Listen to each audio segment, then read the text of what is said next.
tous, j'espère que vous allez bien. Donc on se retrouve dans cette nouvelle vidéo avec, il y a deux livres qui n'ont rien à voir l'un avec l'autre. Il y a petit bouquin de mode et l'autre est un roman un petit peu ovni, inclassable. Et tous les deux sont roses, d'où le fait que je me sois habillée en rose aujourd'hui. Voilà, j'aime bien associer la couverture de mes livres à mes vêtements. Je trouve que c'est assez cool. Donc je vais vous parler du coup de ces deux nouveautés parues récemment au moment où je filme. A Little Book of Valentino, donc qui fait partie de la fameuse collection A Little Book of, où chaque mois en ce moment un nouveau ou même plusieurs sortent. En récent on a eu Chloé Valentino et il y a Dolce Gabbana. Et j'aime particulièrement Valentino, du coup j'ai emprunté celui-ci. Et j'ai également emprunté celui-ci, Une fin heureuse de Maren Uto, aux éditions Gallmeister. Un roman danois, un ovni, vous allez le voir.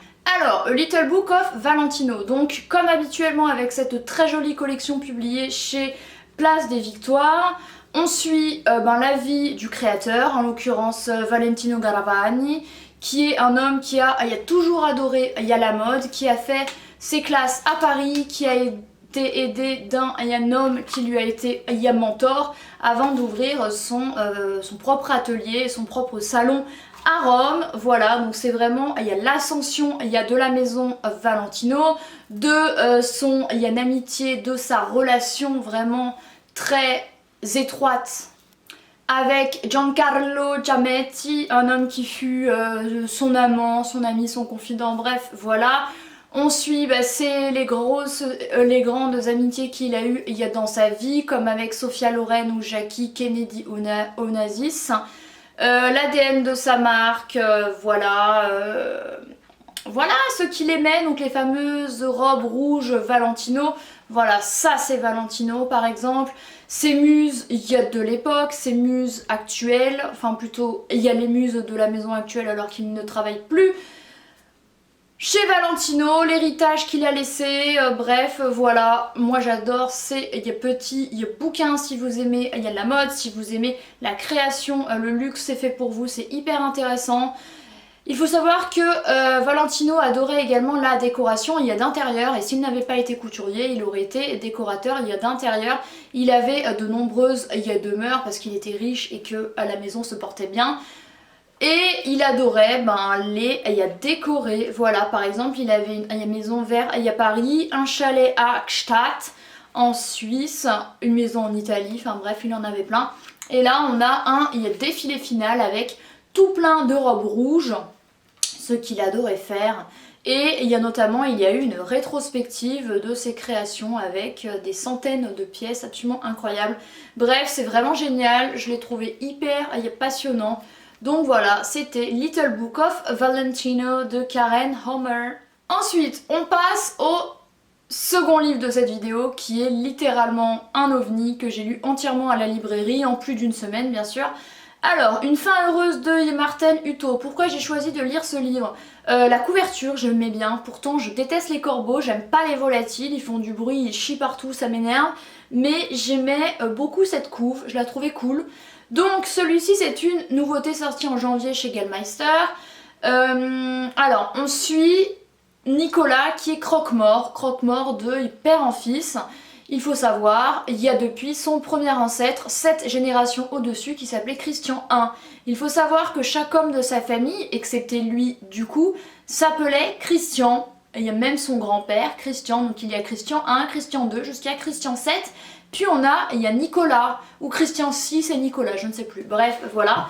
Et chaque femme de sa famille, sauf sa mère, s'appelle Liliane. Il y a les enfants de Nicolas s'appellent Christian et Liliane.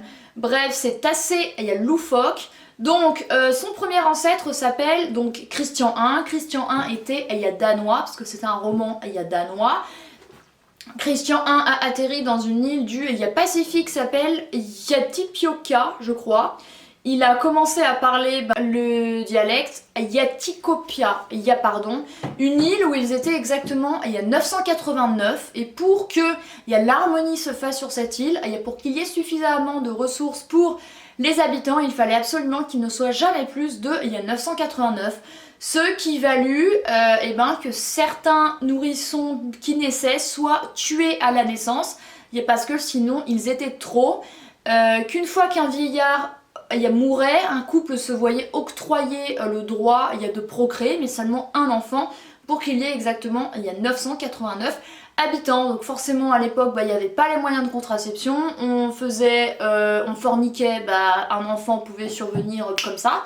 C'est ce qui est arrivé à Christian I qui avec sa femme, une jeune femme locale, ils eurent Christian II, sauf qu'après ils eurent une fille et du coup la mère dit à son mari Christian I, je vais mourir en couche, comme ça on sera exactement 989, sauf qu'elle est restée vivante et du coup Christian II a entendu ses parents être très inquiets du fameux nombre 989 qui allait devenir 990 et du coup il s'est enfui de cette île pour sauver sa famille, pour que ça fasse 989. Donc il est revenu, alors il n'est pas revenu chez lui au Danemark, enfin il y a les terres de son ancêtre Christian I, mais il est arrivé à Amsterdam, il a du coup appris cette langue, il a rencontré une femme qui s'appelait Femke, ensuite ils sont allés habiter au Danemark et c'est comme ça que cette génération de croque-morts a commencé, parce qu'à l'époque il fallait bien s'occuper des morts. À l'époque la crémation était interdite, donc on enterrait les cadavres un peu dans des trous, il n'y avait pas vraiment de cérémonie genre de prendre soin du corps, d'enlever les organes, apparemment il n'y a pas, c'était un peu fait à l'arrache, ça amenait des épidémies, des trucs, en plus c'était en pleine époque parce que c'est dans les années 1800 si on remonte à cette génération, il y avait plein d'épidémies, plein de trucs, donc il y en a qui sont morts parmi cette longue famille de cette génération, mais ils ont tous été croque-morts où ils ont tous travaillé dans l'inhumation des corps quoi, et certains, surtout Nicolas, sont nécrophiles. Et ont des instincts un petit peu étranges, et c'est deux familles littéralement.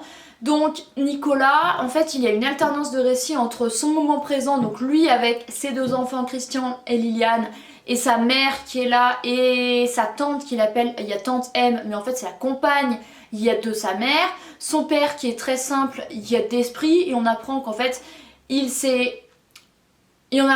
que ses parents se sont mariés entre eux parce que elle était enceinte d'un autre homme qui l'a violée et qu'il fallait bien qu'elle se marie avec quelqu'un, sauf qu'elle est amoureuse d'une femme, bref.